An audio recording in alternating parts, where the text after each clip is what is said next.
सुयात्री सुकुमारा दत्तदया घनदयावरा पद्मकमण्डलु गदाधरा त्रिशूल हे शोभे करा षड्विध आयुध परिकरा पूर्णानंदावतारा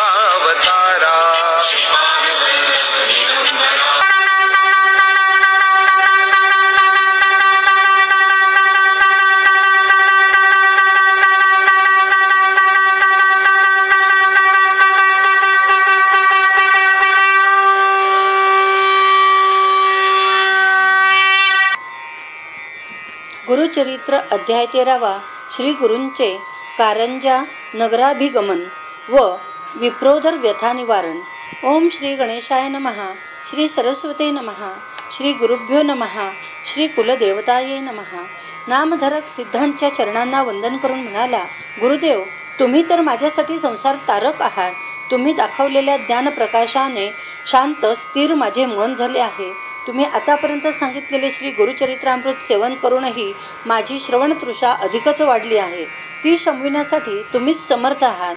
ज्याने कधीही स्वप्नातही ताकसुद्धा पाहिले नाही, त्याला जर दुधाने भरलेले भांडे मिळाले तर त्याची जशी अवस्था होईल तशी माझी अवस्था झाली आहे. महाराज, आपले माझ्यावर अनंत उपकार आहेत. त्यांची परतफेड मी जन्मजन्मी करू शकणार नाही. आपण मला ऐकण्याची माझी इच्छा आहे. श्री नृसिंह सरस्वतींविषयी मला आणखीन विस्तार सांगा. गुरुदेव, श्री नृसिंह सरस्वती प्रयाग क्षेत्री असताना त्यांनी माधव सरस्वतीस दीक्षा दिली असे आपण सांगितले, पण पुढे ते सांगण्याची कृपा करा. नामधारकाची जिज्ञासा पाहून सिद्धांना अतिशय आनंद झाला. त्यांनी नृसिंह सरस्वतींचे सांगण्यास सुरुवात केली. ते म्हणाले, श्री नृसिंह सरस्वतीने प्रयाग क्षेत्री माधव सरस्वतीस दीक्षा दिली. त्यानंतर ते काही काळ तेथेच राहिले. त्यांची ख्याती सगळीकडे पसरली. अनेक जण त्यांचे शिष्य झाले. त्यांनी माधव सरस्वतीसह 7 जणांना संन्यास दीक्षा देऊन त्यांच्यावर अनुग्रह केला. हे सर्व शिष्य मोठे प्रज्ञावान व स्वामीनिष्ठ होते. बाळ सरस्वती, कृष्ण सरस्वती, उपेंद्र सरस्वती, सदानंद सरस्वती, ज्ञानज्योती सरस्वती आणि सिद्ध असे 7 शिष्य होते. त्या शिष्यांना बरोबर घेऊन नृसिंह सरस्वती दक्षिण यात्रेला निघाले. अनेक तीर्थक्षेत्रांचे दर्शन घेत घेत ते आपल्या जन्मगावी म्हणजे कारंजास आले. ते आपल्या आईवडिलांना व भावंडांना भेटले. त्यांच्या आगमनाने सगळ्या गावाला अतिशय आनंद झाला. श्री नृसिंह सरस्वती म्हणजे साक्षात दत्तात्रेयच अशी सर्वांना दृढ श्रद्धा होती. लोकांनी आपापल्या घरी त्यांची मोठ्या भक्तिभावाने पूजा केली. त्यांच्या आईवडिलांनाही मोठ्या भक्तिभावाने त्यांची पूजा केली. आईला गतजन्माची आठवण झाली. आपण केलेली प्रदोष पूजा फळास आली असे तिला वाटले. ती आपल्या पतीला म्हणाली, मी गतजन्मी परमज्ञानी व विश्ववंद्य असा पुत्र मला व्हावा अशी मी श्रीपाद श्री वल्लभांना प्रार्थना केली होती. त्यांनी मला भगवान शंकराची आराधना व प्रदोष व्रत करण्यास सांगितले व तुझी इच्छा पूर्ण होईल असा आशीर्वाद दिला होता. तो त्यांचा आशीर्वाद या जन्मी सफल ठरला. श्रीपाद श्री वल्लभांचा माझ्याच पोटी अवतार झाला होता. माधव व अंबा यांनी नृसिंह सरस्वतींच्या चरणी मस्तक ठेवून प्रार्थना केली, तू आमचा उद्धार कर अशी त्या प्रार्थना केली असता श्री नृसिंह सरस्वती म्हणाले, पुत्राने संन्यास घेतला की त्याच्या 42 कुळांचा उद्धार होतो. त्यांना शाश्वत अशा ब्रह्मलोकाची प्राप्ती होते. त्यांच्या कुळात आणखी जे जे जन्म घेतात त्यांनाही ब्रह्मलोकाची प्राप्ती होते. पूर्वी कोणी नरकात गेले असतील त्यांनाही ब्रह्मलोकाची प्राप्ती होते. म्हणूनच मी संन्यास घेतला. तुम्हाला सुद्धा ब्रह्मपदाची प्राप्ती होईल. तुमचे पुत्र शतायुष्य होतील. तुम्हाला पुत्र पौत्र पाहावयास मिळतील. शेवटी तुमची काशी क्षेत्री तुम्ही तुमचा देह ठेवाल. काशी क्षेत्र मुक्तिस्थान आहे. तुम्ही कसलीही चिंता करू नका. माधव आणि अंबा यांना रत्नाई नावाची कन्या होती. ती श्री स्वामी नृसिंह सरस्वतींच्या पाया पडून म्हणाली, स्वामी, माझा उद्धार करा. मी या संसार सागरात बुडाले आहे. संसारातील त्रिविध तापांची मला भीती वाटते. संन्यास घेऊन तपश्चर्या करावी असे मला वाटू लागले आहे. तिने अशी विनंती केली असता श्री गुरु नृसिंह सरस्वती म्हणाले, स्त्रियांनी आपल्या पतीला शिवरूप मानून त्याची सेवा करावी. त्यासाठी संसार त्याग करून संन्यास घेण्याची गरज नाही. वेदशास्त्र पुराणांनी हेच सांगितले आहे, म्हणून तू संसारच कर. श्री गुरूंनी असे सांगितले असता रत्नाई म्हणाली, गुरुदेव, आपण त्रिकाल ज्ञानी आहात, भविष्यभूत सर्व काही जाणता, म्हणून माझे प्रारब्ध काय आहे ते मला सविस्तर सांगण्याची कृपा करावी. रत्नाईने अशी विनंती केली असता श्री गुरु म्हणाले, तुला तपश्चर्या करायची असली तरी तुझे संचित पाप खूप मोठे आहे व ते तुला भोगावेच लागणार आहे. तू पूर्वजन्मी एका गायीला लाथ मारली होतीस. तू शेजारच्या पती पत्नींमध्ये भांडण लावून दिले होतेस. या पापकर्मामुळे तुझ्या सर्वांगाला कुष्ठरोग होईल. तुझा पती तुझा त्याग करून तपश्चर्येला जाईल. तुझे सर्वांग कुष्ठरोगाने अंग नासेल. मग तुला माझे दर्शन पुन्हा घडेल. मग तू दक्षिणेकडे भीमा अमरच्या संगमावरील गाणगापूर क्षेत्री जा. त्या संगमाला पाप विनाशिनी तीर्थ असे म्हणतात. त्या तीर्थात स्नान केलेस की तुझे सर्व पाप नष्ट होईल, तू पापमुक्त होशील. रत्नाईला असा उपदेश करून श्री गुरु आपल्या शिष्यांसह दक्षिणेकडील त्र्यंबकेश्वर क्षेत्री गेले. येथेच गोदावरी नदीचा उगम आहे. त्या तीर्थक्षेत्राचे महात्म्य फार मोठे आहे. पुराणात ते विस्ताराने सांगितले आहे. ते मी तुला थोडक्यात सांगतो. ते लक्षपूर्वक ऐक. असे सांगून सिद्धयोगी नामधारकाला गोदा महात्म्य सांगू लागले. भगवान शंकरांनी गंगेला आपल्या जटामुकुटात धारण केली होती. त्या काळी गौतम ऋषींसह अनेक ऋषीमुनी तपस्वी त्र्यंबकेश्वर क्षेत्रात तपश्चर्या करीत होते. ते सर्वजण उदरनिर्वाहासाठी भातशेती करीत असत. एकदा त्या सर्वांनी विचार केला, भगवान शंकराच्या मस्तकावरील गंगा जर क्षेत्री आणली तर शेतीला भरपूर पाणी मिळेल. त्यामुळे सर्व लोकांचेच कल्याण होईल. पण ती गंगा कोण आणू शकेल? हे कार्य मोठे कठीण आहे. गौतम ऋषी भगवान शंकराचे परमभक्त आहेत, महातपस्वी आहेत. त्यांनाच हे कार्य करणे शक्य आहे.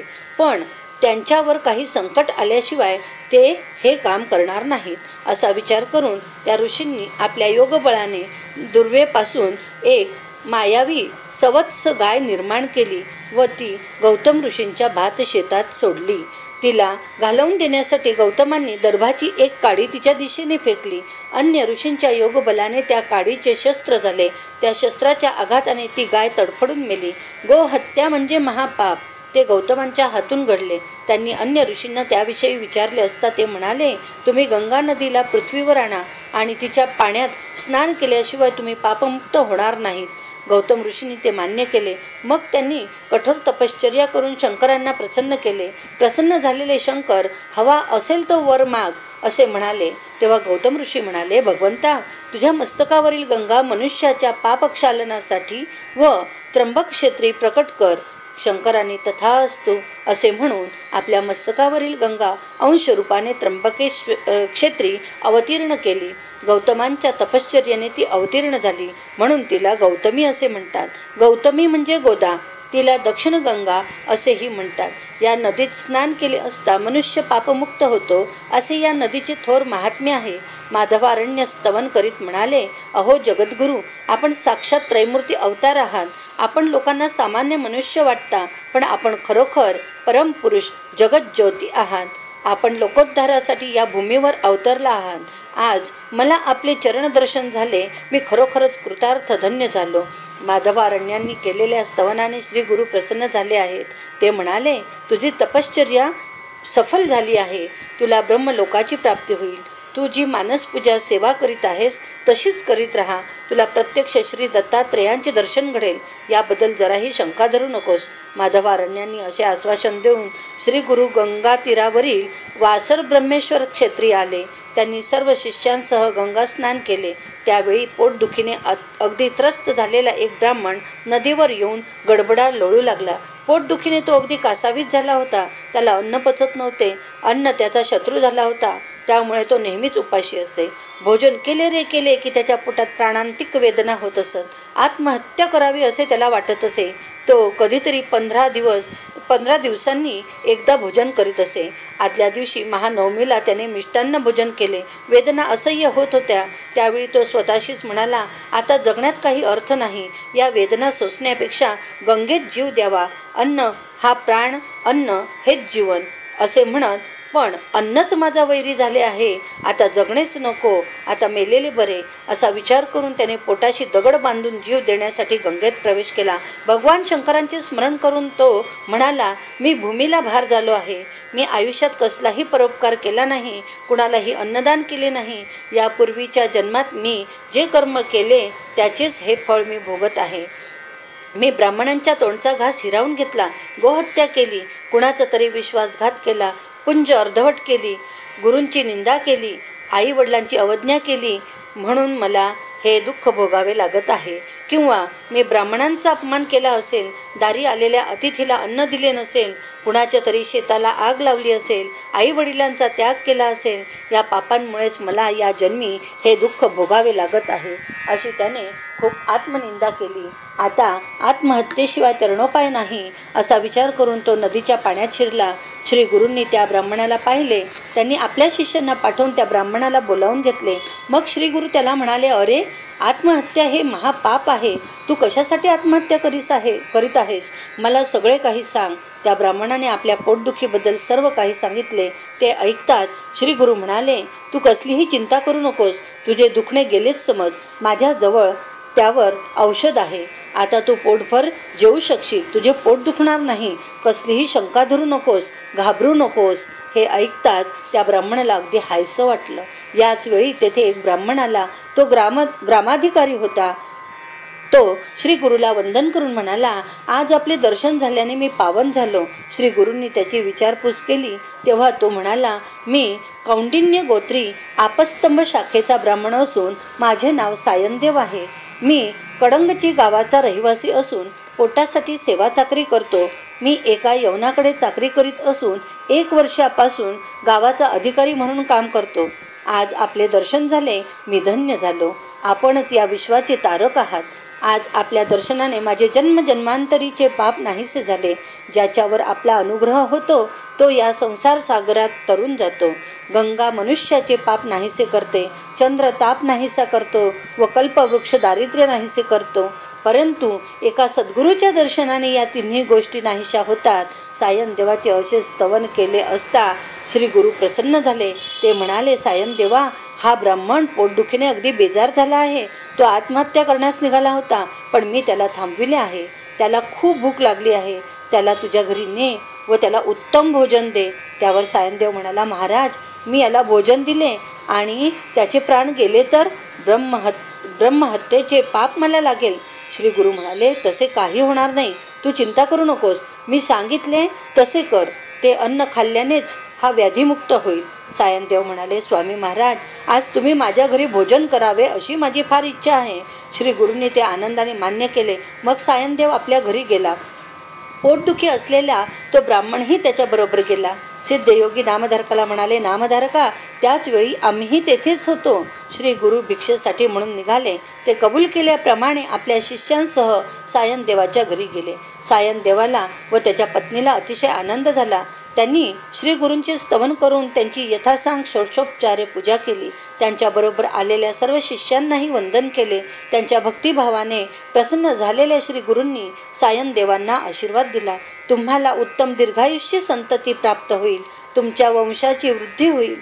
तुमच्या वंशात गुरुभक्तीची परंपरा कायम राहील. या वरदानाने सायनदेवास व त्याची पत्नी जावई यांना अतिशय आनंद झाला. त्यांनी श्री गुरूंना व त्यांच्या सर्व शिष्यांना त्या पोटदुखी असलेल्या माणसाला सुग्रास भोजन दिले.